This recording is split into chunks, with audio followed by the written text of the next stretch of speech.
Hi guys and welcome back to the channel Deepak Yadav Education. Welcome to the daily current affairs of 9th of October 2023. तो guys आज है तारीख 9 अक्टूबर 2023 और है Monday. आज की तारीख से जितने भी मोस्ट इंपॉर्टेंट करंट अफेयर्स बनेंगे उन सभी करंट अफेयर्स को हम यहाँ पर डिटेल से डिस्कस करेंगे।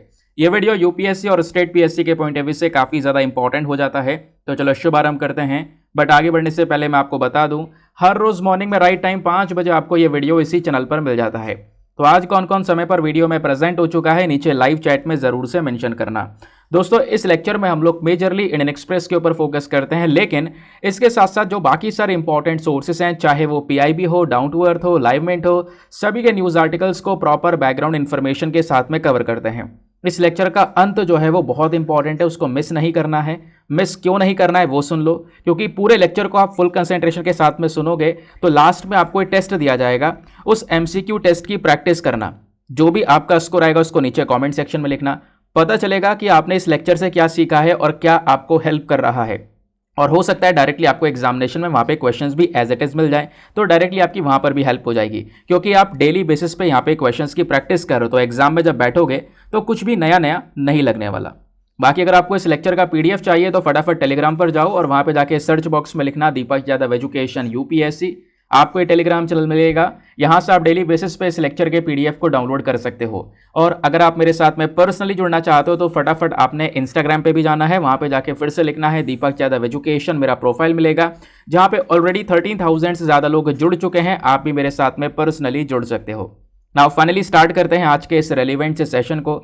ढेर सारे आर्टिकल्स हैं, बिल्कुल फैक्चुअल डेटा के साथ, एक्यूरेटली इन्फॉर्मेशन के साथ में डिस्कशन करेंगे। यानी जो भी चीज़ें एग्जामिनेशन में अगर इन आर्टिकल्स में पूछी जाएंगी वो टू द पॉइंट चीज़ें आपको यहाँ पर मिलने वाली हैं।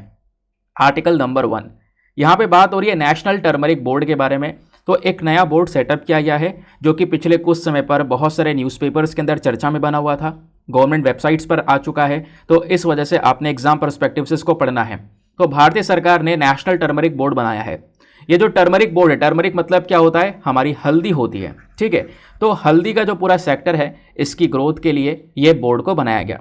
ये बोर्ड एक स्पेशल फोकस करेगा कि जो भी हमारे देश के अंदर में टर्मरिक है या टर्मरिक वाले जितने भी प्रोडक्ट्स हैं उनका किस तरीके से और ज़्यादा ग्रोथ किया जा सकता है, उनका किस तरीके से डेवलपमेंट किया जा सकता है।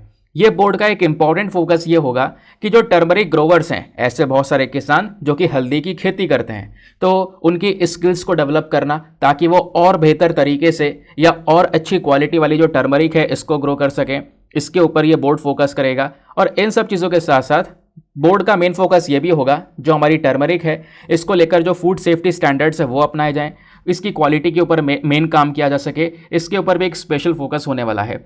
अब ये तो खैर एग्जाम में इतना खास नहीं पूछने वाले।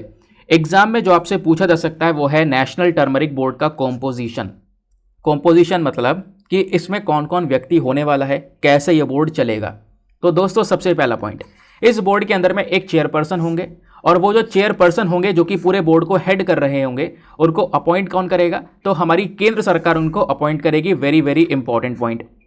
अब चेयरपर्सन के अलावा दोस्तों, क्योंकि केवल चेयरपर्सन तो इस बोर्ड को चलाएंगे नहीं, तो चेयरपर्सन के साथ साथ यहाँ पे कुछ और मेंबर्स होने वाले हैं, जैसे मिनिस्ट्री ऑफ आयुष के members, department of pharmaceuticals, agriculture and farmer welfare, commerce and ministry of the union government. तो ये सारी अलग अलग बॉडीज, अलग अलग मंत्रालय होने वाले हैं जहाँ के और भी मेंबर्स आपको देखने को मिलेंगे। सब इस बोर्ड में प्रेजेंट होंगे, जिन सबका मेन काम होगा इस बोर्ड को अच्छी तरीके से चलाकर हम अपने टर्मरिक सेक्टर को अच्छी तरीके से डेवलप कर सकें। और इतना ही नहीं, एट द लास्ट यहाँ पे इस बोर्ड में एक सेक्रेटरी भी होने वाले हैं। और ये जो सेक्रेटरी हैं इनको कौन अपॉइंट करेगा, इनको अपॉइंट करेगी हमारी डिपार्टमेंट ऑफ कॉमर्स। ये आपने ध्यान में रखना है। दोस्तों क्वेश्चन ये भी है, ये पूरा बोर्ड किसके अंडर में काम करेगा, कौन सा मंत्रालय इस पूरे बोर्ड को चलाएगा, तो वह है हमारी ministry of commerce. Ministry of commerce यहाँ पर एक इंपॉर्टेंट बॉडी होने वाली है और यही मिनिस्ट्री, यही मंत्रालय इस बोर्ड को आगे रन करने के लिए फंड्स प्रोवाइड करवाएगा। क्योंकि ऑब्वियसली बात है, आपने इस बोर्ड की घोषणा कर दी है, अभी बहुत सारा इंफ्रास्ट्रक्चर लगेगा, बहुत कुछ यहाँ पे आपने बनाना पड़ेगा। तो जो फंडिंग चाहिए होगी इस बोर्ड को चलाने के लिए वो सारी चीज़ें यहाँ पर प्रोवाइड करवाएगा हमारा मिनिस्ट्री ऑफ कॉमर्स। सिंपल हो गया। ये बात तो गई हमारे बोर्ड के कॉम्पोजिशन के बारे में। अब क्वेश्चन यहाँ पर एक सिंपल सा ये भी बनता है कि सर ये टर्मरिक होता क्या है, क्योंकि इस पर फोकस करना जरूरी है, क्योंकि यहाँ से भी क्वेश्चन बनने के चांसेस हैं। तो दोस्तों जो ये हल्दी है ना, इसका जो साइंटिफिक नेम है वो है करकमा लोंगा। क्योंकि इसके अंदर जो मेन चीज़ होती है, हल्दी जो पीली होती है उसके पीछे का रीज़न क्या है, क्योंकि इसमें करकमिन प्रेजेंट होता है। ठीक है, करकमिन एक येलो कंपाउंड है जिसकी वजह से हल्दी को एक पीला रंग मिलता है। और मैं आपको बता दूं, ये जो हल्दी है ना, एक हर्बेशियस प्लांट है। इसके जो यूज हैं वो बहुत सारे हैं, इसके फायदे बहुत सारे हैं। इंडियन कल्चर में आप देख पाओगे शादी वगैरह के अंदर हल्दी सेरेमनी वगैरह होती है और भी बहुत सारी चीज़ें यहाँ पर देखने को मिलती हैं। अब हल्दी की खेती करने के लिए हमें बहुत सारे अलग अलग जो क्लाइमेट एक्शंस हैं उनकी ज़रूरत पड़ती है। जैसे आप इतनी आसानी से हल्दी की खेती नहीं कर सकते। हल्दी की खेती करने के लिए जिस एरिया में आप खेती करोगे वहाँ पे टेम्परेचर कम से कम 20 से 35 डिग्री सेल्सियस होना चाहिए। बारिश की अगर हम बात करेंगे तो कम से कम 1500 के आसपास यहाँ पे जो बारिश है साल भर में होनी चाहिए। इस एरिया के अंदर में अगर ऐसी जो रिक्वायरमेंट्स हैं एक पर्टिकुलर एरिया फुलफिल करता है तो उस एरिया में हल्दी की खेती बढ़िया से की जा सकती है। और ये करना ज़रूरी भी है, क्योंकि दोस्तों ये जो पॉइंट है इसको ध्यान रखना, क्योंकि भारत जो है कहीं ना कहीं टर्मरिक का पूरे दुनिया भर में सबसे बड़ा प्रोड्यूसर है, कंज्यूमर है और एक्सपोर्टर भी है। हम इसका उत्पादन भी करते हैं, कंजम्पशन भी करते हैं, अपने यूज़ के लिए इस्तेमाल भी करते हैं और इसका एक्सपोर्ट भी करते हैं। तीनों ही कैटेगरीज में इंडिया इंपॉर्टेंट है। अब क्वेश्चन ये आता है कि भारत में जब इतनी सारी चीज़ें आती हैं टर्मरिक को लेकर, तो भारत में कौन कौन से राज्य हैं जहाँ पर सबसे ज़्यादा टर्मरिक का प्रोडक्शन किया जाता है। तो सबसे बड़े प्रोड्यूसिंग स्टेट्स की जब बात करते हैं दोस्तों, तो आता है सबसे नंबर 1 पर महाराष्ट्र, देन सेकंड है तेलंगाना, देन थर्ड है कर्नाटका एंड देन फोर्थ है तमिलनाडु। ठीक है, तो ये आपने चारों स्टेट्स का जो ये सीक्वेंस है वो ध्यान रखना है। क्लियर हो गया, एक एक इन्फॉर्मेशन आपको बढ़िया तरीके से समझ में आ गई। चलो ऐसे ही अब आते हैं नेक्स्ट आर्टिकल पर। अगले आर्टिकल में बात की जा रही है नैनो पीटीए के बारे में। नैनो पीटीए दोस्तों काफ़ी चर्चा में है। एक नया एंजाइम तैयार किया गया है और उस एंजाइम से क्या कर सकते हैं, हम गंदे पानी को सफ़ा कर सकते हैं। गंदे पानी में जो आप पॉल्यूटेंट्स देख रहे हो ना, ये सब जो प्रदूषण है वो सब यहाँ पर साफ़ किया जा सकता है। किसके माध्यम से, नैनो पीटीए के माध्यम से। तो आपसे क्वेश्चन बन सकता है कि हाल ही में नैनो पीटीए न्यूज़ में था, ये क्या है, आपको पता होना चाहिए। चलो मैं आपको समझाता हूँ। तो खबर ये निकल कर आती है कि हाल ही में जो हमारे मटेरियल्स रिसर्च सेंटर और इंडियन इंस्टीट्यूट ऑफ साइंस के साइंटिस्ट्स हैं, उन्होंने यहाँ पर एक नया प्रकार का एंजाइम डेवलप कर लिया है जिसको नाम दिया है नैनो पीटीए। क्वेश्चन यह है कि सर हम इसको नैनो पीटीए क्यों बोल रहे हैं। तो रिसर्च टीम ने यहाँ पर इसका प्रोडक्शन क्या है, कैसे बनाया है। तो दोस्तों यहाँ पर एक नैनो एंजाइम है, नैनो एंजाइम जिसके अंदर में प्लैटिनम प्रेजेंट है। तो प्लैटिनम वाला जो नैनो एंजाइम है इसी को हम लोग नैनो पीटीए बोलते हैं। इसी वजह से यहाँ पर इसको नैनो पीटीए बोला जा रहा है। क्यों, क्योंकि एक नैनो एंजाइम जिसमें प्लैटिनम है, इस तरीके की चीज़ का प्रोडक्शन किया गया है। और ऐसे नैनो एंजाइम को क्या करेंगे, हम आगे इसको पाउडर में भी कन्वर्ट कर सकते हैं और पाउडर फॉर्म में कन्वर्ट करने के साथ साथ हम इसका इंडस्ट्रियल यूज़ में भी इस्तेमाल कर सकते हैं। सवाल यह है कि आखिरकार हम इस नैनो पीटीए का यूज़ कैसे करेंगे। तो दोस्तों जब ये नैनो पीटीए गंदे पानी के कांटेक्ट में आएगा, गंदे पानी में आप इस नैनो पीटीए को डालोगे, तो इससे यहाँ पर क्या होगा, जो बेंजीन रिंग्स हैं और साथ ही साथ में एक लॉन्ग एल्कलिक चेन है वो यहाँ पर प्रेजेंट आपको देखने को मिल जाएगी एक मॉलिक्यूल फॉर्म में। और साथ ही साथ जैसे ये चीज़ें प्रेजेंट होती है मॉलिक्यूल फॉर्म में, तो ये आपस में इनका एक इंटरेक्शन आपको देखने को मिलेगा। फिर उसके बाद क्या होगा, ये जो नैनो एंजाइम है, आप सीधा सीधा अगर नैनो एंजाइम को गंदे पानी में डालते हो तो उस गंदे पानी के अंदर में जो पल्यूटेंट, जो प्रदूषण है, इसको ये कैसे रिमूव करेगा, मैं आपको समझाता हूँ। देखो, जो भी पल्यूटेंट हमारे गंदे पानी में प्रेजेंट है, इसको नैनो एंजाइम पहली चीज़ तो केमिकली वो ऑक्सीजन के साथ में अपने आप को कंबाइन करेगा और सनलाइट के प्रेजेंस में, तो यहाँ पे सूर्य की रोशनी भी ज़रूरी है। फॉर एग्जांपल ये गंदा पानी हुआ, ठीक है, इसमें हम लोगों ने यहाँ पर ये जो रेड कलर की आपको ये छोटी सी पैलेट दिख रही है, ये हमने नैनो पीटीए बनाया और इस नैनो पीटीए को डाल दिया। अब नैनो पीटीए डाल दिया, नैनो पीटीए क्या कर रहा है, ऑक्सीजन के साथ में केमिकली कंबाइन होने के बाद में यहाँ पे हमें सनलाइट भी चाहिए और सनलाइट भी जब इसको मिल जाएगा तो उसके माध्यम से ये जो हमारा नैनो पीटीए है, ये इस गंदे पानी को साफ कर देगा, इसमें से जो ये पल्यूटेंट्स है वो ख़त्म कर देगा। समझ गए, इसी वजह से यहाँ पर ये न्यूज़ में आता है। तो जो हमारे रिसर्चर्स ने ये भी पाया कि जो ये नैनो पीटीए कॉम्प्लेक्स है ना, ये काफ़ी स्टेबल है। आप इसको 75 दिनों तक आराम से रूम टेम्परेचर पर रख सकते हो। और टीम ने ये भी बताया कि जो नैनो एंजाइम है, ये छोटे छोटे क्वांटिटीज़ जो होती है, छोटे छोटे जो पॉल्यूशन होते हैं, फिनोल या डाइस वगैरह जो होता है, जो अलग कलर वगैरह हो गए, ये कॉमन एफ्लुएंट्स, कॉमन पोल्यूशन होता है, इंडस्ट्रियल पोल्यूशन, इसको 10 मिनट के अंदर अंदर ये ख़त्म कर सकता है पानी में से। बस खाली आपने सनलाइट की भी ज़रूरत पड़ेगी, सूर्य की रोशनी की भी काफ़ी ज़्यादा आवश्यकता पड़ती है। बोला जा रहा है कि ये जो नैनो एंजाइम है ना, इसका यूज़ हमारे हेल्थ केयर सेक्टर में भी किया जा सकता है। उसके अलावा जो डायग्नोस्टिक टूल्स होते हैं, न्यूरोलॉजिकल और न्यूरो डिजेनरेटिव डिजीज़ होती हैं, दिमागी संबंधित बीमारियाँ होती हैं, उसमें भी यहाँ पे हम इस नैनो एंजाइम का बढ़िया इस्तेमाल कर सकते हैं।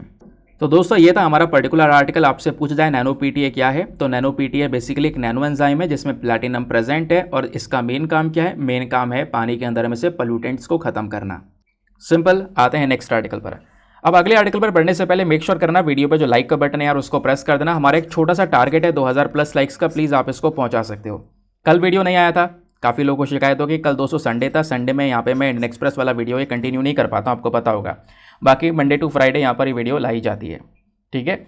अब यहाँ पे बात की जा रही है याक छुरपी के बारे में। ये जो छुरपी आप देख पा रहे हो इसको खा सकते हैं, ठीक है। लकड़ी की तरह आपको दिख रहा होगा, तो इसको खाया जा सकता है। ये किससे बना है? मिल्क से, दूध से बना है। किसके मिल्क से? याक के मिल्क से।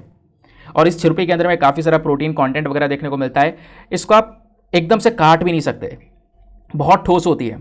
आप इसको जब मुंह में रखोगे तो उसको आपने चबाते रहना पड़ेगा, चबाते रहना पड़ेगा, थोड़ा थोड़ा थोड़ा थोड़ा करके यहाँ पर ये गलती चली जाएगी, और गलती गलती फिर एट द लास्ट बहुत कम बचेगी और जाके खत्म होगी।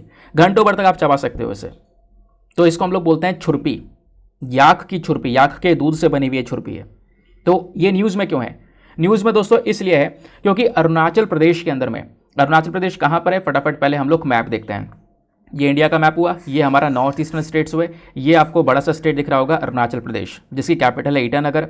ऊपर चाइना अरुणाचल प्रदेश के साथ में एक बड़ी बाउंड्री को शेयर करता है। स्पेशली ये चाइना नहीं है, तिब्बत है, जिसको चाइना ने कब्जा रखा है। तो चाइना के अंदर में एक स्पेशल याक पाई जाती है। एक अरुणाचल प्रदेश के अंदर में जो याक होता है ना, इस प्रकार से आपको देखोगे इसके ऊपर काफ़ी सारे फर होते हैं, ठीक है। तो याक की जो ब्रीड है ये थोड़ी सी अलग ब्रीड है, क्योंकि हमारे देश में स्पेशली जम्मू कश्मीर लद्दाख में अगर आप देखोगे तो याक की ब्रीड्स और भी पाई जाती हैं, लेकिन इन सब याक की ब्रीड से बहुत ही ज़्यादा अलग है अरुणाचल प्रदेश वाली याक की ब्रीड। और मैं आपको बता दूं ये हमारे देश की इंडिजीनियस अरुणाचली याक ब्रीड है। इसी के डेयरी प्रोडक्ट जो होते हैं, इसी का दूध वगैरह होता है, इसी से यहाँ पर छुरपी बनाई जाती है।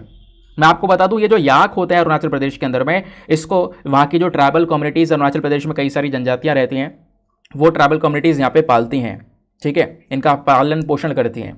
उनको अब और हेल्प मिलने वाली है, क्योंकि याक के दूध से जो छुरपी बनाई जाती है दोस्तों, स्पेशली अरुणाचल प्रदेश वाली छुरपी, इसको जीआई टैग दे दिया गया है। अब जीआई टैग का मतलब आप समझते हो, ज्योग्राफिकल इंडिकेशन।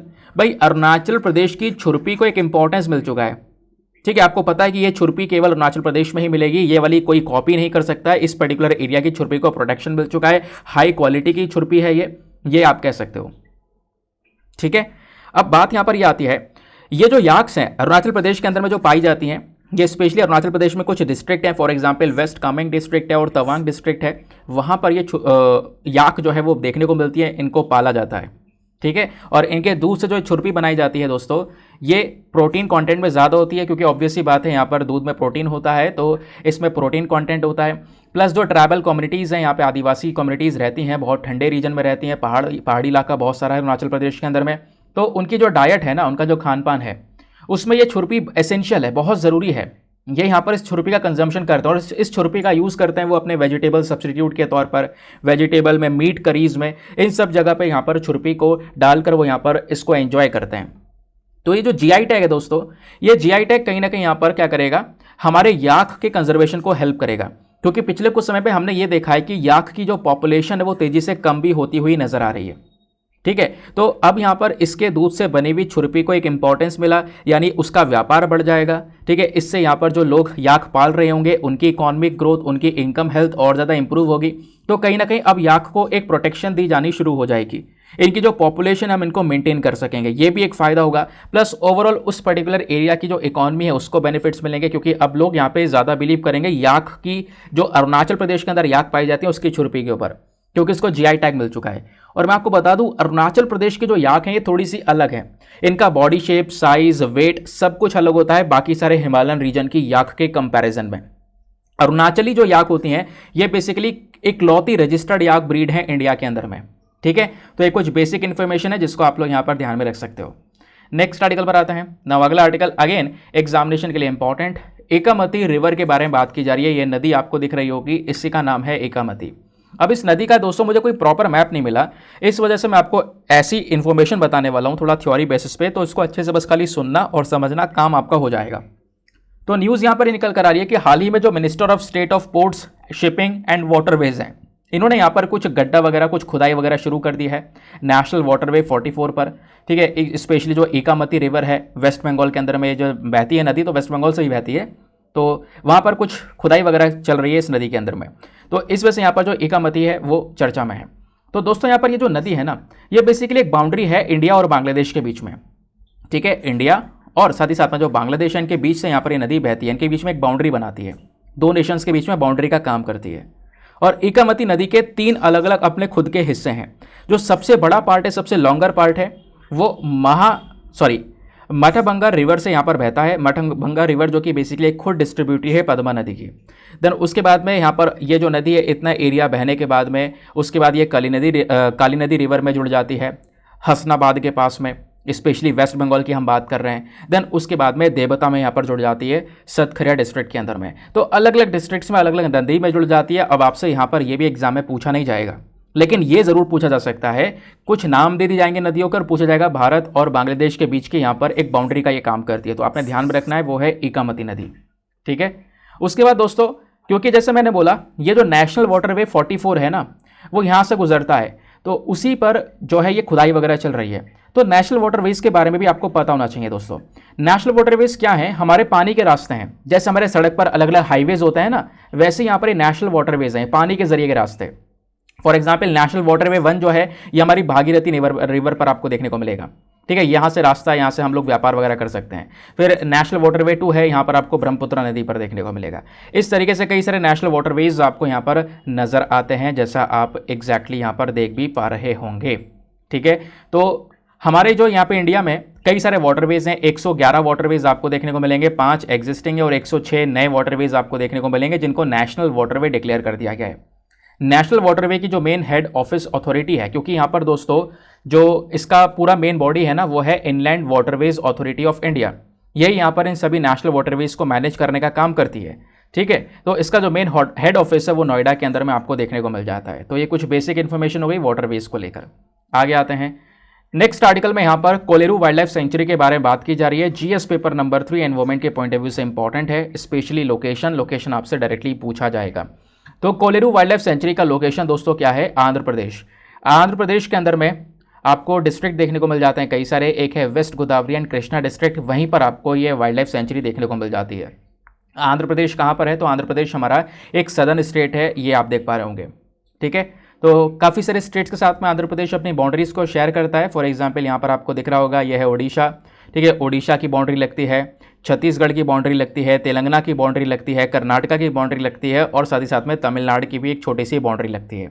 उसके अलावा इधर यहाँ पे हमारा हो गया बे ऑफ बंगाल। तो ये हो गया आंध्र प्रदेश, और यहीं पर हम बात कर रहे हैं एक वाइल्ड लाइफ सेंचुरी है, स्पेशली कौन से डिस्ट्रिक्ट में? जो हमारी west Godavari and Krishna district है वहाँ पर। तो दोस्तों यहाँ पर ये जो वाइल्ड लाइफ सेंचुरी है कोलेरू वाइल्ड लाइफ सेंचुरी, इसको नवंबर 1999 में तैयार किया गया था, एस्टेब्लिश किया गया था वाइल्ड लाइफ प्रोटेक्शन एक्ट 1972 के तहत। ये सेंचुरी कहीं ना कहीं हमारे जो कोलेरू लेक वेटलैंड है, क्योंकि यहीं पर ना एक झील पाई जाती है कोलेरू लेक, ठीक है, उसको भी ये प्रोटेक्शन प्रोवाइड करवाने का काम करता है। और मैं आपको बता दूं, जो ये कोलेरू झील है इसको रामसर कन्वेंशन के अंदर में एक इंटरनेशनल इंपॉर्टेंस दिया गया है। जो हमारी इंटरनेशनल इंपॉर्टेंट लेक्स की जो लिस्ट होती है उसमें यहाँ पर इस कोलेरू लेक का नाम मेंशन है। जब बात करते हैं हम लोग कोलेरू झील की, तो इंडिया की कहीं ना कहीं एक सबसे बड़ी फ्रेश वाटर लेक है, साफ पानी जिसके अंदर पाया जाता है। ये कहाँ पर स्थित है? आंध्र प्रदेश के अंदर में कृष्णा और गोदावरी जो डेल्टाज हैं उसके बीच में यहाँ पर आपको ये कोलेरू लेक देखने को मिल जाती है, जो कि बहुत बड़े एरिया को कवर करती है, ठीक है। ये जो लेक है दोस्तों, इसमें डायरेक्टली पानी आता है, कुछ सीजनल बुदामेरू और साथ ही साथ में यहाँ पर तमिलेरू स्ट्रीम्स हैं, कुछ छोटी छोटी यहाँ पे पतली पतली नदियाँ आती हैं जो कि कनेक्टेड हैं कृष्णा गोदावरी सिस्टम से, उन्हीं के थ्रू यहाँ पर इसमें पानी आता रहता है। दूसरी चीज़, जो ये कोलेरू लेक है ये माइग्रेटरी बर्ड्स का एक हैबिटेट भी है। माइग्रेटरी बर्ड्स कौन सी होती हैं? ऐसी चिड़ियाँ जो कि दूर दूर से उड़कर आती हैं, ठीक है, कई दूसरी कंट्रीज से उड़कर आती हैं, स्पेशली ऊपर से साइबेरिया वगैरह से उड़कर आती हैं, उसके बाद में थोड़ा समय यहाँ पर रुकती हैं। तो कोलेरू लेक पर यहाँ पर ये माइग्रेटरी बर्ड्स भी ठहरती हैं। ये जो कोलेरू लेक है इसको वाइल्ड लाइफ सेंचुरी डिक्लेयर किया गया था नवंबर 1999 में, और जैसे मैंने आपको बोला इसको एक इंटरनेशनल इंपॉर्टेंस भी दिया गया है, यानी कि जो हमारा इंटरनेशनल रामसर कन्वेंशन है ना, उसके तहत यहाँ पर इसको एक इंपॉर्टेंट वेटलैंड का टैग दिया गया था नवंबर 2002 के अंदर में, ठीक है। तो एक हमारा ये एक इंपॉर्टेंट वेटलैंड भी है, आपने इसको ध्यान में रखना है कोलेरू लेक के बारे में। ये कुछ हो गई बेसिक इन्फॉर्मेशन। आगे आते हैं नेक्स्ट आर्टिकल पर। अगला आर्टिकल अगेन एग्जाम के लिए इंपॉर्टेंट है, आपने पढ़ा भी होगा। सिक्किम का जो ये चंगथंग हाइड्रो डैम है, तो ये जो डैम है दोस्तों, ये कहीं ना कहीं आज के समय पर बहुत सारी प्रॉब्लम्स क्रिएट हुई है। डैम टूटा भी है, है ना, क्योंकि सिक्किम में जो खतरनाक एक बाढ़ आई है उसकी वजह से ये सारे के सारे सिनेरियोज हमको देखने को मिले हैं। अब आपको पता होगा सिक्किम में एक ग्लेशियर लेक आउटबर्स्ट फ्लड हुआ है, और उस फ्लड के बारे में ऑलरेडी मैंने परसों वाले वीडियो में बहुत डिटेल से एक्सप्लेन किया है। प्लीज़ आप लोग यहाँ पर परसों वाला वीडियो ओपन करो और वहाँ पे आप इसके बारे में पढ़ सकते हो। आज हम बात करेंगे चांगथंग डैम के बारे में। चांगथंग डैम जो है ये काफ़ी डिस्ट्रॉय हो चुका है, इस वजह से न्यूज़ में है। तो चांगथंग डैम की जब बात करते हैं दोस्तों, तो इसको हम लोग चांगथंग हाइड्रो इलेक्ट्रिक प्रोजेक्ट के नाम से भी जानते हैं। ये एक डैम और हाइड्रो इलेक्ट्रिक पावर स्टेशन है जो कि कहाँ पर स्थित है, सिक्किम के अंदर में एक छोटा सा टाउन है जिसका नाम है चांगथंग, वहाँ पर ये स्थित है। ठीक है। और दोस्तों ये जो पूरा डैम है ना, ये एक बहुत बड़ा मेगा पावर प्रोजेक्ट चलता है जिसका नाम है mega Teesta stage 3 hydro electric power project, उसी का यहाँ पर ये हिस्सा है। सिक्किम और वेस्ट बंगाल के अंदर में जो ज़्यादातर बिजली आ रही है, जो मेजर सोर्स है बिजली का, वो यही है। और इस प्रोजेक्ट में यहाँ पर चांगथंग डैम का भी एक बहुत इंपॉर्टेंट रोल है। तो चांगथंग डैम एक हाइड्रो इलेक्ट्रिक प्रोजेक्ट है जहाँ से बहुत सारा बिजली का उत्पादन होता है, लेकिन अभी बाढ़ की वजह से ये भी काफ़ी ज़्यादा डैमेज हुआ। इस डैम की जो हाइट है दोस्तों वो 817 मीटर के आसपास आपको देखने को मिल जाती है। बहुत सारा जो इलेक्ट्रिसिटी है वो इस डैम से जनरेट किया जाता है। सिक्किम आपको यहाँ पर ये देखने को मिल जाता है। सिक्किम एक बाउंड्री लगाता है चाइना के साथ में, फिर नेपाल के साथ में, भूटान के साथ में, और नीचे वेस्ट बंगाल के साथ में सिक्किम की बाउंड्री लगती है। ठीक है। अब दोस्तों जो Teesta stage 3 hydro electric power project है, ये क्या है, जिसका हिस्सा एक चांगथंग डैम भी है। तो ये 1200 मेगावाट का हाइड्रो पावर प्रोजेक्ट है, तीस्ता नदी के ऊपर स्थित है। ठीक है। तीस्ता नदी जिसका बेसिन यहाँ पर सिक्किम में आपको देखने को मिल जाता है, सिक्किम से यहाँ पर बहती है ये नदी। ठीक है। एक रन ऑफ रिवर प्रोजेक्ट है। ये जो प्रोजेक्ट है इसकी कंस्ट्रक्शन स्टार्ट हुई थी 2008 के अंदर में, और इस प्रोजेक्ट ने पूरा काम करना शुरू किया 2017 में। थोड़ा तीस्ता नदी के बारे में बेसिक इन्फॉर्मेशन जान लेते हैं। तीस्ता नदी एक ट्रांस हिमालयन रिवर है जो कि इंडियन स्टेट से बहती है, फॉर एग्जांपल सिक्किम से बहती है, और सिक्किम से निकलने के बाद में वेस्ट बंगाल, उसके बाद में बांग्लादेश में जाती है, बांग्लादेश में स्पेशली रंगपुर के अंदर में जाती है। और तीस्ता नदी, ध्यान रखना, ब्रह्मपुत्र नदी की ही एक सहायक नदी है, ट्रिब्यूटरी है। ये आपसे क्वेश्चन बन सकता है। अगर आप इस पर्टिकुलर मैप को देखोगे तो ये आपको तीस्ता नदी देखने को मिल जाएगी। ये सिक्किम से निकल कर आई इस प्रकार से यहाँ पर वेस्ट बंगाल से होती हुई, और ये कहाँ पे पहुँच जाती है, सीधा बांग्लादेश के अंदर पहुँच जाती है, जैसा यहाँ पर आपको शो किया गया है। ठीक है। और ये मैं जैसे बोला कि जैसे तीस्ता नदी आप ये देख पा रहे हो, उधर से ब्रह्मपुत्र नदी आ रही है, तो ब्रह्मपुत्र नदी में आकर ये मिल जाती है तीस्ता नदी।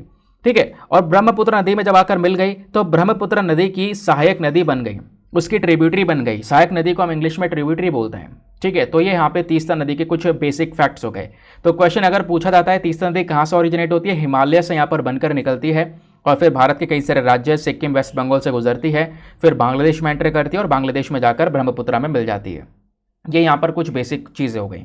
तीस्ता नदी की कुछ ट्रिब्यूटरीज हैं। हाँ बिल्कुल, तीस्ता नदी की भी एक मेन ट्रिब्यूटरी है, यानी कि तीस्ता नदी की भी एक सहायक नदी है। वो सहायक नदी है रंगीत रिवर, ये आपने ध्यान में रखना है। तीस्ता नदी की जो लेंथ है लगभग 309 किलोमीटर, इसको याद रखो मत रखो, ये आपके काम में हो सकता है ना है। नेक्स्ट आर्टिकल पर आते हैं। अगले आर्टिकल में दोस्तों हक्की पक्की ट्राइब के बारे में बात की जा रही है। हक्की पक्की ट्राइब आज से कुछ महीने पहले भी न्यूज़ में था, तो आपने ज़रूर से पढ़ना है कि आखिरकार ये जो ट्राइबल कम्युनिटीज़ हैं वो कौन सी हैं और ये क्यों है चर्चा में। तो हाल ही में लगभग 114 जो ट्राइबल पीपल हैं इस हक्की पक्की ट्राइबल कम्युनिटी के, स्पेशली कर्नाटका के अंदर में, इनको अपनी कुछ ज़मीन वगैरह दी गई है कल्टीवेटिंग के लिए। ठीक है। तो इस वजह से यहाँ पर ये न्यूज़ में है। तो हम यहाँ पर समझेंगे हक्की पिक्की ट्राइब हैं क्या एग्जैक्टली। देखो कनाडा के अंदर में जो हमारा यहाँ पर कर्नाटका है ना, जहाँ पे कन्नड़ा भाषा बोली जाती है, तो कनाडा के अंदर में जो हक्की है, हक्की मतलब होता है चिड़िया, बर्ड, पिक्की मतलब होता है कैचर्स, यानी बर्ड को पकड़ने वाले। ठीक है। बर्ड को पकड़ने वाले बर्ड कैचर्स को हम लोग क्या बोलते हैं, हक्की पिक्की बोलते हैं। तो ये जो ट्राइब है सेमी नोमैडिक ट्राइब है, इनका कोई ठिकाना इतना प्रॉपर देखने को नहीं मिलता है, इधर से उधर यहाँ पर ये ट्रैवल करते हैं। पुराने ज़माने में या फिर एक समय पर कह सकते हो ये चिड़िया पकड़ने का या चिड़िया का शिकार करने का काम क्या करते थे, जिसकी वजह से इन ट्राइबल कम्युनिटी का, इन आदिवासियों का नाम हक्की पिक्की ट्राइब पड़ चुका है। कर्नाटका के अंदर में ये जो ट्राइबल कम्युनिटी है इनकी संख्या अच्छी खासी आपको देखने को मिल जाती है। ये सभी लोग वेस्टर्न और सदर्न स्टेट्स जो हैं भारत के, वहाँ पर रहते हैं। मोस्टली यहाँ पर जो खासकर जो जंगल वाले एरियाज़ हैं वहाँ पर आपको ये देखने को मिल जाते हैं। ये जो यहाँ पर कम्युनिटी है ना, ये माइग्रेट करती रहती है, जैसे नदर्न इंडिया से मेनली गुजरात, राजस्थान। ठीक है। यहाँ सभी जगह पर ये लोग माइग्रेट करते रहते हैं। जैसे मैंने बोला उनका इनका ठिकाना नहीं है। सेमी नोमैडिक ट्राइब कौन सी होती है, जिनका एक प्रॉपर ठिकाना नहीं होता, वो इधर से उधर ट्रैवल करते रहते हैं। और दोस्तों भारत के अंदर में हक्की पिक्की ट्राइब को एज अ शेड्यूल ट्राइब देखा जाता है, ये भी आपने ध्यान में रखना है। हक्की पिक्की ट्राइब के बारे में कुछ बेसिक इन्फॉर्मेशन जो मैं आपको बता दिया हूँ वो यहाँ पर आपको देखने को मिल जाएगी। कर्नाटका में कुछ जगह हैं, जैसे यहाँ पर शिवमोगा है, फिर उसके बाद में देवांगरी है, देन हसन है, मैसूरू है, ये कुछ इंपॉर्टेंट जगह आपको देखने को मिल जाती हैं। इन्हीं जगह पर हक्की पिक्की ट्राइब सबसे ज़्यादा मात्रा में आपको देखने को मिल जाती हैं। 2011 की जो जनगणना हुई थी दोस्तों, 2011 की जनगणना के हिसाब से यहाँ पे बोला जाता है कि लगभग 12,000 के आसपास हक्की पिक्की ट्राइब के जो पीपल हैं वो इन पर्टिकुलर रीजन्स में रह रहे हैं। ठीक है, इनका काम क्या है, मेन ऑक्यूपेशन क्या है? तो दोस्तों यहाँ पे जो मेन काम था, पहले पुराने ज़माने में यहाँ पर ये बर्ड कैचर्स का काम किया करते थे, चिड़िया का शिकार करते थे या चिड़िया को पकड़ते थे। लेकिन धीरे धीरे यहाँ पर इन्होंने अपने काम करने का तरीका बदला। फिर बाद में ये मसाले वगैरह बेचने लगे, फ्लावर्स बेचने लगे, आयुर्वेदा का नया नया फॉर्मूला प्लस जो यहाँ पे हर्बल ऑयल्स होते हैं इसको यहाँ पर बेचना स्टार्ट किया। और उसके बाद बेचते बेचते यहाँ पर ये दुनिया भर में घूमने लगे। जैसे अफ्रीकन कॉन्टिनेंट में ना दवाई की ज़्यादा, जैसे कोई हर्बल ऑयल है, आयुर्वेदा दवाई है तो सस्ती होती है, तो दवाई का एक चीपर ऑल्टरनेटिव है ये। तो अपना ये सामान लेकर, अपने जितने भी प्रोडक्ट्स हैं इनको लेकर अफ्रीकन कॉन्टिनेंट में जाने लगे। अफ्रीकन कई सारी कंट्रीज़ में जो है ये सामान बेचने लगे। फॉर एग्जाम्पल आपने देखा होगा रिसेंटली अफ्रीका से यहाँ पर ये लोग निकल के भी आए थे क्योंकि अफ्रीका में कई प्रॉब्लम क्रिएट हो चुकी थी। तो हक्की पिक्की ट्राइब उस समय पर भी चर्चा में थी, ये मैंने आपको समझाया। बाकी भाषा की बात करेंगे तो यहाँ पर अगर आप देखोगे तो इनकी मदर टंग है, वो मदर टंग यहाँ पर है वागरी। ठीक है, और यूनेस्को के अंदर अगर हम देखते हैं तो वागरी जो भाषा है ना वो सबसे ज़्यादा एंडेंजर्ड लैंग्वेजेस में आती है। एंडेंजर्ड लैंग्वेज मतलब ये जो भाषा है इसका यूज़ बहुत कम हो चुका है, धीरे धीरे ये भाषाएं खत्म होती चली जा रही हैं। तो यूनेस्को ने वागरी को एक एंडेंजर्ड कैटेगरी में रखा है। उसके बाद अगर इन हक्की पिक्की ट्राइब का रिचुअल्स कस्टम की बात करें तो क्या रिलीजन फॉलो करते हैं, तो ये सभी जो ट्राइबल कम्युनिटी है ये हिंदू ट्रेडिशंस को फॉलो करते हैं, हिंदू फेस्टिवल्स को यहाँ पर प्रॉपरली सेलिब्रेट करते हैं। लेकिन ये जो सोसाइटी है ये मैट्रियार्कल है, पेट्रियार्कल नहीं है, मैट्रियार्कल। मैट्रियार्कल मतलब यहाँ पर यह है कि जब शादी होती है तो यहाँ पर लड़की से दहेज नहीं लिया जाता, लड़का दहेज देता है। Groom gives dowry to the bride's family, लड़का यहाँ पर पैसा देता है, लड़का यहाँ पर दहेज देता है यहाँ पर फैमिली को, लड़की की फैमिली को। तो यहाँ पर ये जो सोसाइटी है वो मैट्रियार्कल, ऐसी सोसाइटी को मैट्रियार्कल बोलते हैं। जो यहाँ पे हम लोगों के यहाँ देखने को मिलती है वो पेट्रियार्कल आपको देखने को मिल जाएगी, जहाँ पर जो लड़की वाले हैं वो यहाँ पर एक दहेज देते हैं। ठीक है, तो ये बात आपको यहाँ पर नज़र आएगी। बाकी ये जो ट्राइबल कम्युनिटी हैं ये नॉन वेजिटेरियंस होती हैं, ये भी यहाँ पर आपको एक छोटा सा बेसिक इन्फॉर्मेशन देखने को मिल जाता है।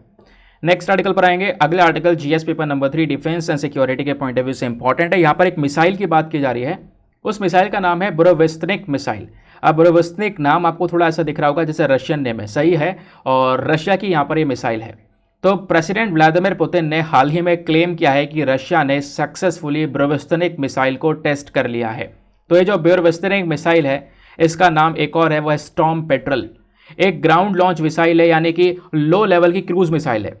दोस्तों क्रूज मिसाइल कैसी होती है, अगर आपने यहाँ से छोड़नी है इस मिसाइल को और आपका टारगेट यहाँ पर है तो सीधा मिसाइल ऐसे नीचे ही नीचे जाएगी और टारगेट को सीधा हिट कर देगी। और बैलिस्टिक मिसाइल कौन सी होती है, वो सीधा ऊपर जाती है, एनवायरमेंट से बाहर निकलेगी, फिर एंटर करेगी, फिर टारगेट को हिट करेगी, वो होती है बैलिस्टिक मिसाइल। लेकिन ये जो बुरेविस्टनिक मिसाइल है बैलिस्टिक मिसाइल नहीं है, ये एक क्रूज मिसाइल है, ध्यान रखना, समझ गए। और क्रूज मिसाइल के साथ साथ इसमें एक ताकत है कि ये न्यूक्लियर अटैक तो कर सकता है लेकिन न्यूक्लियर पावर्ड भी है, न्यूक्लियर सोर्स, न्यूक्लियर एनर्जी के माध्यम से हम इसको चला भी सकते हैं। तो दोस्तों यहाँ पर जो ये बुरेविस्टनिक मिसाइल है ना, ये कहीं ना कहीं जो रशियन प्रेसिडेंट ने 2018 की स्पीच के दौरान अपने खतरनाक वेपन्स को इंट्रोड्यूस किया था उसमें से एक वेपन ये भी है। नेटो ने यहाँ पर इस पूरे मिसाइल को एक कोड नेम दे रखा है जिसका नाम है SSC-X9 स्काईफॉल। थ्योरी में यहाँ पे बोला जा रहा है कि जो यहाँ पर अगर आप इस मिसाइल को देखोगे तो ये अपने टारगेट को बिल्कुल सटीक तरीके से हिट कर सकता है। इसके अपने आप में कुछ इंपॉर्टेंट फीचर्स हैं, क्योंकि इस मिसाइल को जो पावर मिलती है वो एक छोटे से न्यूक्लियर रिएक्टर से मिलती है। छोटे से न्यूक्लियर रिएक्टर यानी न्यूक्लियर एनर्जी के माध्यम से इस मिसाइल को चलाया जाता है, यानी इसकी स्पीड भी आपको बहुत खतरनाक देखने को मिलेगी। स्पीड के साथ साथ इसका रेंज भी आपको बहुत लंबा देखने को मिलेगा। रेंज कितना है, क्योंकि न्यूक्लियर एनर्जी बहुत पावरफुल एनर्जी है, उसके माध्यम से इसको चला रहे हैं तो इसकी रेंज काफ़ी ज़्यादा है, 1400 माइल्स तक की रेंज। आप ये समझो 22,000 किलोमीटर तक के डिस्टेंस को ट्रैवल करके अपने टारगेट को ये हिट कर सकता है। बाकी जैसे मैंने बोला लो लेवल पर उड़ता है, नीचे नीचे उड़कर अपने टारगेट को ये हिट कर सकता है। और इसका फ़ायदा ये होगा कि जो हमारे एयर डिफेंस रडार होते हैं जो कि इधर उधर के मिसाइल को डिटेक्ट कर लेते हैं, डिटेक्ट करके हवा में मार देते हैं, तो यहाँ पर एयर डिफेंस रडार भी यहाँ पर इस मिसाइल को पकड़ नहीं सकता, डिटेक्ट नहीं कर सकता, उसके लिए काफ़ी कठिन काम हो जाता है। ये सारी पावर्स, ये सारी फीचर्स, ये सारी कैपेबिलिटीज़ इस बुरेविस्टनिक मिसाइल के अंदर में देखने को मिल जाती हैं। तो दोस्तों ये था यहाँ पे हमारा कंप्लीट आर्टिकल। नाउ आते हैं नेक्स्ट आर्टिकल की तरफ। अगला जो आर्टिकल है ये हमारा थंबनेल वाला आर्टिकल है जहाँ पे छत्रपति शिवाजी महाराज जी के वागनाक के बारे में हम बात करेंगे। तो ये जो दोस्तों वागनाक है ना, ये अंग्रेज़ चुरा के ले गए, ऐसे ही कह सकते हैं। बहुत सारी चीज़ें अंग्रेज़ों ने यहाँ पर इंडिया से चुरा के अपने यहाँ पर पहुँचा दी हैं। तो ये छत्रपति शिवाजी महाराज जी ने यूज़ किया था वागनाक अफजल खान को मारने के लिए, इस तरीके से आप देख पाते हो। ठीक है, इसको हाथ में पहनते हैं। ये एक जो बाघ होता है ना, बाघ, टाइगर जिसको बोलते हैं, टाइगर के पंजे की तरह नजर आ रहा है, इस वजह से इसको वाघनाग बोला जाता है। ठीक है, टाइगर के पंजे की तरह नजर आ रहा है, इसको हम टाइगर क्लॉ बोलते हैं इंग्लिश में। इसमें आप यहाँ पे एक अपना इंडेक्स फिंगर सबसे पहली वाली उंगली डालोगे, बाकी यहाँ पर इसमें एक सबसे आपकी जो लिटिल फिंगर है छोटी वाली वो यहाँ पर डालोगे। उसको दोनों को डालने के बाद में इसको पहना जा सकता है। और यहाँ पे इसी को पहनने के बाद में छत्रपति शिवाजी महाराज जी ने अफजल खान को मार दिया था। ठीक है, इसी वाघनाग का यूज़ करके। तो ये जो वाघनाग है वो यहाँ पर आज के समय पर लंदन में है, एक म्यूजियम के अंदर में। तो इस वाघनाग को वापस मंगाने के लिए बात तो कई दिनों से चल रही है, मैंने आपको पढ़ाई भी था द हिंदू के वीडियो में आज से कुछ महीने पहले। अब क्या हुआ, एक मेमोरेंडम ऑफ अंडरस्टैंडिंग साइन हो चुका है, यानी चीज़ें कंफर्म्ड हो चुकी हैं कि वाघनाग आ रहा है भारत। तो महाराष्ट्र के जो कल्चर अफेयर मिनिस्टर हैं, इन्होंने हाल ही में एक मेमोरेंडम ऑफ अंडरस्टैंडिंग साइन किया विक्टोरिया एंड एल्बर्ट म्यूजियम से लंदन के अंदर, जिनके पास में वाघनाग वहाँ पे म्यूजियम में रखा हुआ है। और ये एमओयू साइन करने के बाद में उनसे डिसाइड कर लिया गया है कि छत्रपति शिवाजी महाराज जी का जो ये वाघनाग के जो टाइगर क्लॉ है, इसको महाराष्ट्र वापस लेकर आया जाएगा। इसी वजह से यहाँ पर ये न्यूज़ में है। ये वाघनाग का इतिहास क्या था ये मैंने आपको बताया। अब थोड़ा सा छत्रपति शिवाजी महाराज जी के बारे में बात करेंगे, बेसिक चीज़ें जो कि आपको पता है, हमेशा हम बात कर रहे हैं और आजकल बहुत ज़्यादा ये न्यूज़ में है, तो पॉसिबिलिटी है क्वेश्चन बनने की। तो जो हमारे छत्रपति शिवाजी महाराज जी थे, ठीक है, मराठा एम्पायर के सबसे बड़े फाउंडर, इनका जन्म होता है 19 फरवरी 1630 में। ठीक है, और कहाँ पे होता है, महाराष्ट्र के अंदर में, पुणे डिस्ट्रिक्ट में, जुन्नर सिटी के पास में। ठीक है, उसके बाद दोस्तों इनकी जो बहादुरता है ना, उसके चर्चे सबने सुने हैं। साथ ही साथ में यहाँ पर इनकी जो एडमिनिस्ट्रेटिव स्किल्स थी वो बहुत ही ज़्यादा अलग लेवल पे थी। इन्होंने जब अपना पूरा मराठा एम्पायर एस्टेब्लिश किया, पूरा यहाँ पर इनका जो रूल था वो एस्टेब्लिश होने के बाद में इन्होंने धीरे धीरे चीज़ों को चेंज किया। चेंज ये क्या, ये ऐसे पर्सन थे जिनको पता था कि एक नेवल फोर्स होना, यानी नेवी होना कितना ज़्यादा इंपॉर्टेंट है। नेवी का इंपॉर्टेंस, उसका महत्व ये जानते थे, और इसी वजह से इन्होंने इंडियन नेवी बनाया। ठीक है, और इस वजह से यहाँ पर छत्रपति शिवाजी महाराज जी को फादर ऑफ इंडियन नेवी के नाम से भी हम जानते हैं। ठीक है, इतना ही नहीं, इनको माउंटेन रेड के नाम से भी जानते हैं, क्योंकि यहाँ पर ये जाने जाते हैं गुरिल्ला वॉरफेयर टेक्टिक्स के लिए। यानी कि जैसे कि यहाँ पर कोई दुश्मन है, उसके ऊपर सरप्राइज अटैक्स करना है, तो सरप्राइज अटैक्स करने में भी यहाँ पर ये माहिर थे। सरप्राइज अटैक्स वही कर पाता जिसको अपने एरिया की पूरी जानकारी हो, छोटी छोटी जानकारी हो, तो गुरिल्ला टैक्टिक्स में यहाँ पर बिलीव करते थे। साथ ही साथ में एक सेकुलर रूलर थे। सेकुलर रूलर मतलब सभी रिलीजन्स में विश्वास किया करते थे। कहने का मतलब है इनकी जो खुद की आर्मी थी, उस आर्मी में बहुत सारे जो सोल्जर्स थे वो खुद यहाँ पर मुस्लिम रिलीजन को बिलोंग करते थे। बाकी शिवाजी की अगर हम बात करते हैं तो छत्रपति शिवाजी महाराज जी अगर हम देखोगे तो कहीं ना कहीं वेमेन के लिए, महिलाओं के लिए एक बहुत ही बड़े सपोर्टर की तरह देखने को मिले। ठीक है, उनके सम्मान के लिए एक बहुत बड़ा सपोर्टर देखने को मिले, क्योंकि इनके शासन के समय पर अगर कोई व्यक्ति पाया जाता था जो कि महिलाओं के जो राइट्स हैं, उनके जो हक हैं, उनका उल्लंघन कर रहा है, तो उस पर्सन को बहुत बुरी तरह से पनिशमेंट भी दिया जाता था। साथ ही साथ में इनका खुद का एक काउंसिल ऑफ मिनिस्टर हुआ करता था। काउंसिल ऑफ मिनिस्टर यानी अष्टप्रधान। वो council of minister Chhatrapati Shivaji Maharaj ji को एडवाइस करते थे, ठीक है, अलग अलग मैटर्स के ऊपर कि हम इस पर ये कर सकते हैं। अब बात उनके ऊपर डिपेंड करती थी, महाराज जी के ऊपर, कि वो इस बात को मानते हैं या नहीं मानते हैं। समझ गए? तो ये यहाँ पर हो गया हमारा पूरा डिस्कशन। नाउ आते हैं फाइनली हम लोग अपने प्रीलिम्स रैपिड फायर क्वेश्चंस के ऊपर।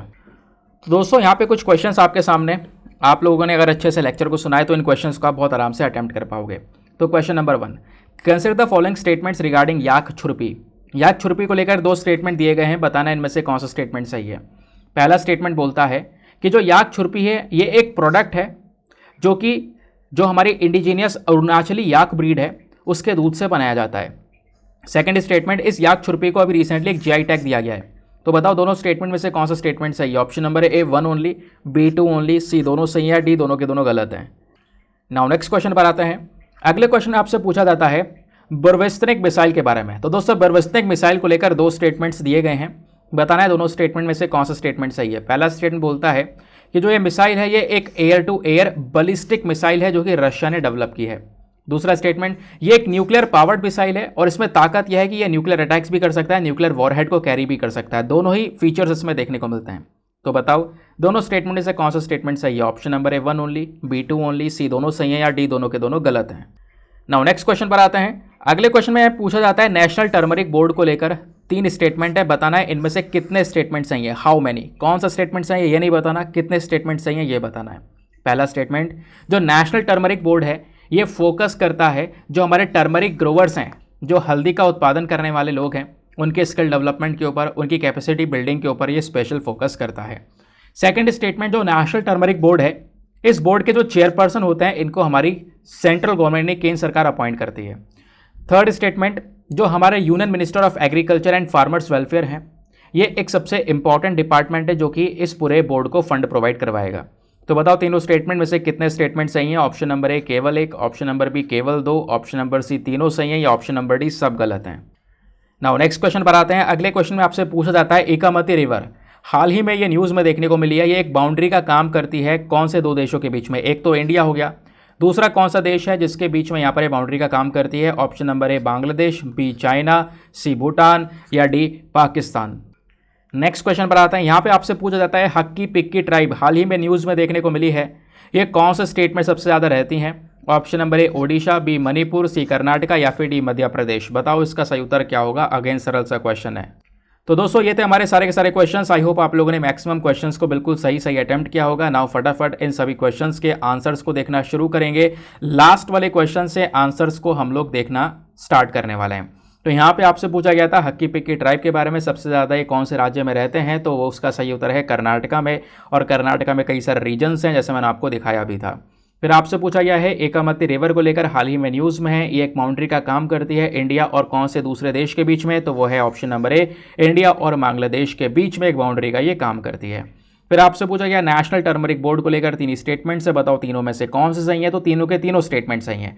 अब तीनों ही स्टेटमेंट सही है तो कुछ एक्स्ट्रा पढ़ने की जरूरत नहीं है, क्योंकि आप अभी पढ़ चुके हो नेशनल टर्मरिक बोर्ड के बारे में। जहां गलत होगा वह मैं आपको बताऊंगा। फिर आपसे पूछा गया ब्यूरोविस्टिक मिसाइल को लेकर बताओ, दो स्टेटमेंट है, दोनों में से कौन सा सही है? तो केवल दूसरा वाला सही है, पहला वाला गलत है। अब यहाँ पे समझने की जरूरत है पहला वाला क्यों गलत है, क्योंकि ये एक air to air ballistic missile है। गेम खत्म, बैलिस्टिक नहीं, ये क्रूज मिसाइल। और दोनों मिसाइल्स में क्या डिफरेंस होता है अभी आपको थोड़ी देर पहले बताया गया था। फिर यहाँ पे पूछा गया आपसे याक छुर्पी के बारे में बताओ, दो स्टेटमेंट है, दोनों में से कौन सा सही है? दोनों के दोनों स्टेटमेंट सही है, क्योंकि याक छुर्पी जो हमारी अरुणाचली याक ब्रीड है उसके दूध से बनाई जाती है और रिसेंटली इसको जीआई टैग मिला है, दैट इज वाई यहाँ पर ये दूसरा स्टेटमेंट भी सही है। तो दोस्तों ये थे सारे के सारे क्वेश्चंस। आई होप आप लोगों ने सभी क्वेश्चंस को सही अटेम्प्ट किया होगा। तो क्या स्कोर है आपका नीचे कमेंट सेक्शन में ज़रूर से मेंशन करना। इसी के साथ में हम लेक्चर को करते हैं समाप्त और मिलते हैं आप लोगों से अगले वीडियो में। आज के लिए bye bye, have a nice day, thank you and जय हिंद।